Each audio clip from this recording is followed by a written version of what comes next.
5 tahun yang lalu, diriku pasti nggak akan nyangka kalau aku sekarang kuliah di jurusan yang kupikir isinya cuma mancing ikan doang. Selamat datang di jurusan perikanan, di mana semua hal bisa kita pelajari di sini. Salah satunya yaitu cara membudidayakan tanaman untuk bahan skincare. By the way, ada iklan sebentar ya. Nomor 1, saya Hani. Ayo. Mbak Ana, ayo. Arafi, ayo. Haris, ayo. Om Riyad, ayo. Hafiz, ayo. Mufida, ayo. Iza, ayo. Jadi, tanaman yang kumaksud yakni rumput laut. Rumput laut ini bisa tumbuh dengan optimal asalkan dia hidup di lingkungan yang stabil.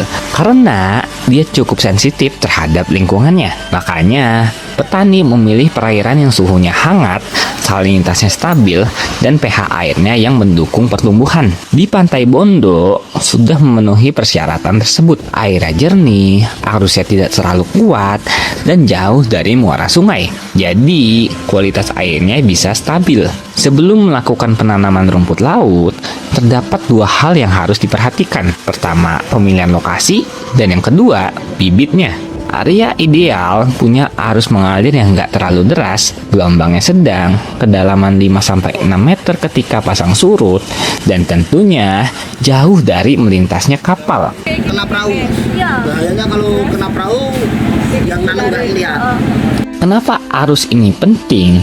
Karena arus akan mengantarkan nutrisi ke rumput laut, sekaligus membersihkan kotoran yang menempel di talusnya. Kalau arus terlalu kencang, rumput laut bisa patah dan hanyut. Tapi, kalau terlalu pelan, kotoran malah bisa menumpuk di rumput laut. Untuk bibit, dipilih yang sehat dengan ciri-ciri talusnya elastis, memiliki cabang banyak, ujungnya runcing, dan warnanya juga cerah. Bibit dipotong sekitar 2 ons, diambil dari ujung tanaman yang masih muda.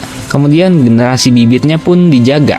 Idealnya F2 sampai F4. Di Pantai Bondo ini, budidaya rumput lautnya menggunakan metode longline, di mana terdapat bentangan tali yang sangat panjang berisi bibit rumput laut. Proses penanamannya, yang pertama itu bibit diikat terlebih dahulu di darat menggunakan tali ris. Kemudian, setelah semuanya siap, baru dibawa ke laut. Pemeliharaan rumput laut cukup sederhana, hanya perlu melakukan pengecekan selama 3 hari sekali untuk memastikan rumput laut tetap baik-baik saja dari hama maupun penyakit. Setelah itu, di hari ke-45, rumput laut sudah bisa dipanen. Di sini, petani mulai mengeringkan rumput laut hingga cukup kering, kemudian bisa dijual ke pengepul, dan setelahnya mungkin bisa juga diekspor ke luar negeri. Oke, sekarang kita bakal pindah tempat belajar, yaitu ke MSTP Undip.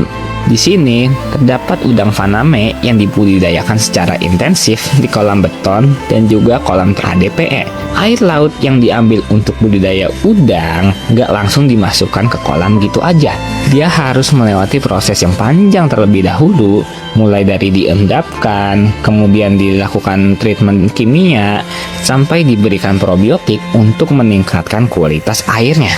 Lalu untuk filtrasinya ada 3 lapis, yaitu mulai dari menyaring partikel-partikel kasar, mengurangi zat-zat yang tidak diinginkan, hingga memanfaatkan bakteri baik untuk mengolah limbah alami di dalam air, sehingga air yang digunakan untuk budidaya udang menjadi lebih aman. Di MSTP Undip ini juga melakukan penerapan biosecurity yang ketat, di mana setiap induk udang yang masuk akan dikarantina terlebih dahulu. Kemudian akan diuji PCR juga untuk memastikan bebas dari penyakit. Kemudian, staf yang masuk ke area budidaya wajib cuci tangan dan celup sepatu di bak disinfektan. Ini agar mencegah penyebaran penyakit yang dapat merugikan di kemudian hari. Nah, juga nggak langsung dibuang gitu aja ke laut. Air tersebut terlebih dahulu diolah melalui instalasi pengolahan air limbah sebelum dilepas kembali ke lingkungan. Ini bertujuan supaya tidak mencemari lingkungan. Dulu aku kira jurusan perikanan cuma belajar soal ikan sama mancing.